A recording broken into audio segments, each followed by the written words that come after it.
Good morning, English 111 classes. So today's YouTube lecture is on translating your early tentative research paper proposal draft into a more effective research proposal draft by transforming your topic choice into a research question that you can then turn into an effective research paper draft. So the big mistake that a lot of people make when they tackle college level research papers is they create papers that look a lot like high school reports that sort of just present information on a given topic without really taking a stance on it. And I understand where that comes from to a certain extent. It's often what you've been asked to do previously.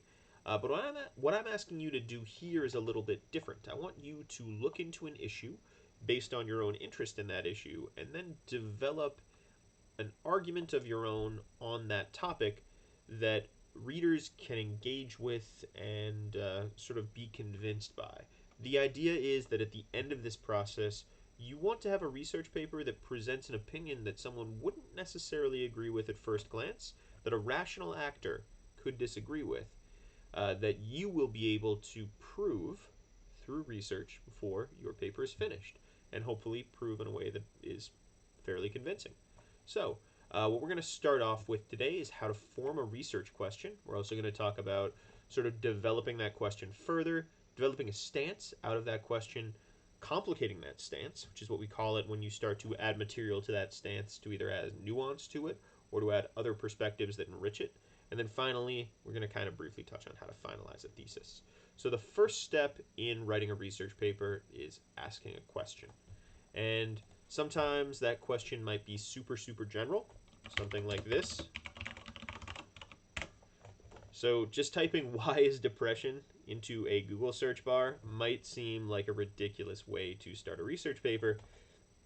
But if you're interested in the subject of depression, it's actually not the worst way in the world to approach it.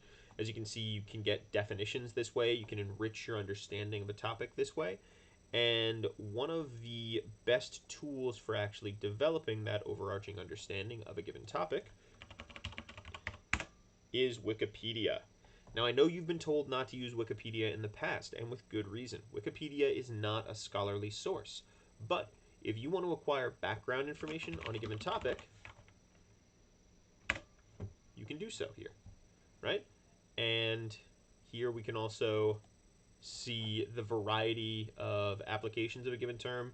You get a sense of the scope of how a topic is discussed, and you can get a nice overview of that topic. This is one of the best ways to use sort of any database early on in your research process. You just want to get a sense of how people discuss your issue, and you want to make sure you understand the basics of it. Wikipedia is an excellent resource in that regard. However, after you develop that basic research, like knowledge base, you really shouldn't be using it too much beyond that. There is one applicable use for Wikipedia that we'll cover in a future video where you can essentially use it to locate additional sources. Once you have a basic understanding of the issue, you might then have questions about a particular subtopic within that issue. This is a question that a student actually came up with and sent me as part of their proposal. So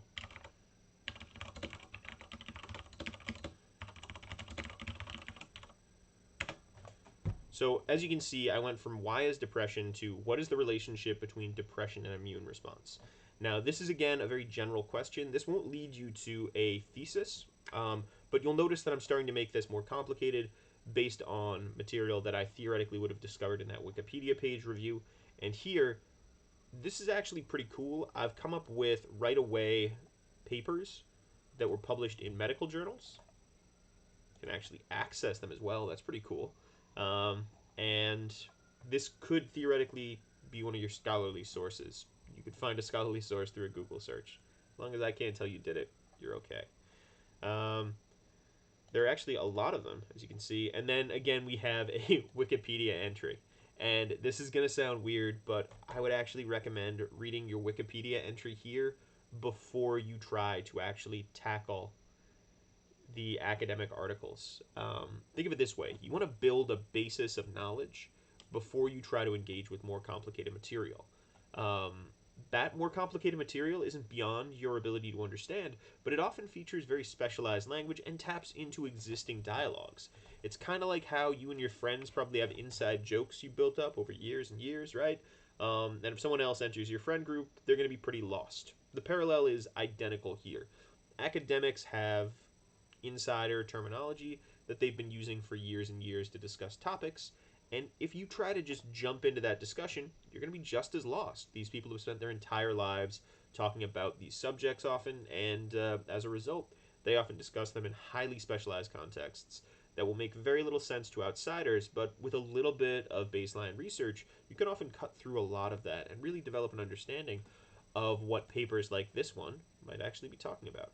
Um, though I think you'll probably need to look up terms like hypothalamic pituitary adrenal axis unless you have a specialized medical knowledge already. So here we can sort of look through like different theories and different considerations of how depression and immune response actually relate to one another.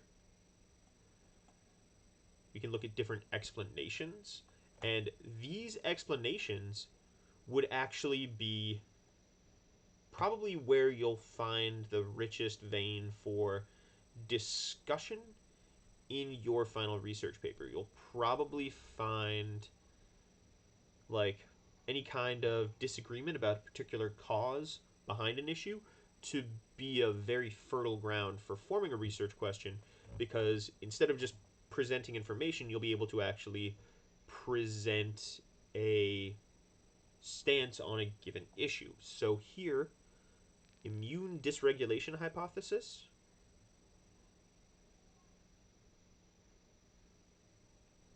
Sounds like it's not especially promising. Okay. The co-opted sickness behavior one, however, sounds a lot richer. So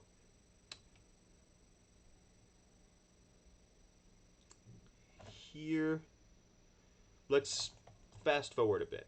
Let's assume that I've clicked on the various links here and learned more about this subject, that I've started to really develop a stance where I think this co-opted sickness theory is the appropriate theory that I want to research. This would be the developing a stance portion of the paper. Um, I would then want to complicate that stance somewhat by looking into criticisms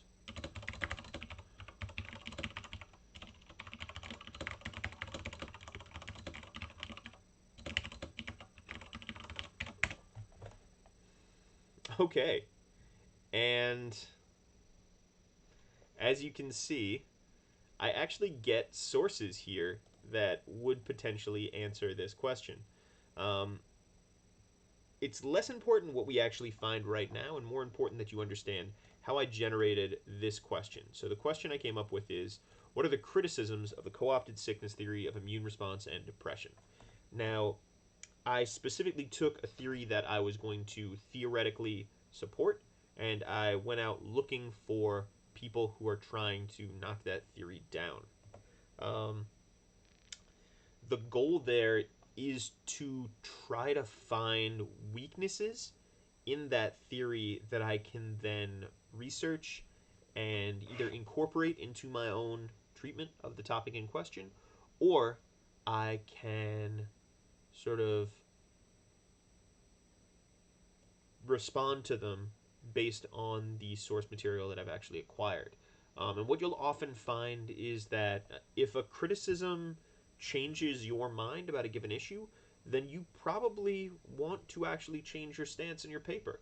If someone's argument is convincing to you, then you should lean into that. You should definitely go whole hog on saying, hey, this person is right. This person is correct. I should listen to this person. Um, If you don't feel convinced, you should explain the reasoning why you don't feel especially convinced by that particular argument. You want to make sure that you're representing a genuine response to the material you're engaging with. It makes your paper way, way easier. And yeah, that's actually how you develop an effective thesis. You develop an effective thesis by positioning your stance within two sort of like dialogic perspectives. You take two people's perspectives, you try and find the middle ground between those perspectives where you really live. So, for this issue, which I'm not super familiar with, it's a little bit tricky to do, but let's use gun control as an example. If I were to research gun control and use two of the articles from our class to actually showcase my perspective on an issue, I might say that I think Leah Libresco's stance is especially interesting because it's aimed not at addressing mass shootings, but at addressing guns as sort of a public health crisis, which they are. Guns in the United States are a huge public health crisis. Gun access kills tens of thousands of people a year. It's like number 5 or 6 on like the list of causes of death after like automobiles and heart disease. Yeah, so I might say Leela Bresco sort of has the idea that community-focused responses are, the best way to address gun control, in a sharp contrast to people like Krishnadev Kalamar, who recommend large-scale sweeping reforms that limit access to weapons. It's not that I think that Kalamar's reforms wouldn't do any good. It's just that I think they're impractical and that they won't actually address many of the underlying issues that gun violence often sort of emerges around in the United States. So you saw that what I did there was I took those two stances and I kind of related my own stance to them in order to present a distinct stance that I'd probably develop more as the paper continues. Doing so with something like this will involve developing a familiarity with the topic. It'll involve developing further questions. You notice that I started off with a really broad question: why is depression? Then I went to what is the relationship between depression and immune response? And I kind of skipped a few steps there. Normally, you'd want to look into the individual theories associated with something, maybe like find the ones that are most interesting to you, and then build up your discussion of those a little bit more. And then finally, you might end up with a complicating question at the end of that process when you've really formed a stance you want to take that actually investigates one of those issues directly, asking questions like what are the criticisms of the co-opted sickness immune response and of the sickness theory of immune response and depression, and then you'd probably end up with a stance that would contradict or conflict with some aspect of the paper you've written so far, which is exactly what you want as you start to really settle into your paper and start to develop it. Early on in your paper, what you really want to do is you want to find a stance that you think is interesting, that you want to support. And that might involve looking into one of these different theories and actually trying to like find people who you think present really convincing arguments. It might also involve just looking at a public dialogue, looking into how people are talking about an issue. For topics like gun control, that's especially helpful. Sometimes you'll want to look into a particular reform. If you're looking into an issue like criminal justice reform, that's a really good idea. Um, Particular criminal justice reforms, like releasing large numbers of people, tend to draw a lot of criticism from both sides of the aisle, partially because for conservatives, it represents a movement towards releasing people who have been convicted of crimes, which is often, you know, not great for public optics. And for liberals, it often fails to address a much larger problem in our criminal justice system of recidivism, which is what we call it when someone re enters prison after being released, either because of a parole violation, a probation violation, or because they've committed another crime. So you'll often find subtopics like that that will really help you develop your paper and develop your paper's focus. And I strongly recommend trying to kind of orient your discussion around a subtopic like that as your paper develops. This will eventually lead to you coming up with a final thesis that will develop, that will sort of be like a one sentence distillation of your stance on a given topic.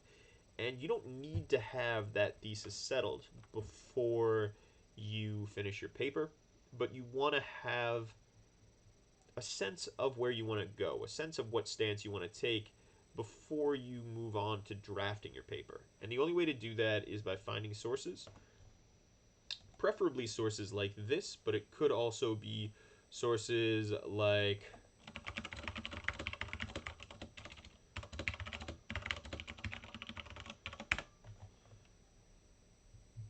let's say this, like a popular article from a source that isn't super reliable. In this case, the Huffington Post is not a great newspaper, um, but they do have a lot of little articles here that you could read that, for the most part, they're listicles. Try to avoid listicles. Listicles are anything that sort of gives you a numbered list. Um, but they could actually present you with some useful information that would color your paper early on in its development and help you kind of like transform what would otherwise be a report into a discussion that draws on, you know, human experiences and that realistically represents a particular subset of stances. I hope this is helpful. I think the key thing you want to do at this point in your research paper is look up stances and try and see just how those stances relate to one another and how they interact with your own opinion. I'll be putting out some more videos later today that will hopefully help you engage in the basics of the research process as well. And yeah, hope you guys are happy, healthy, and safe.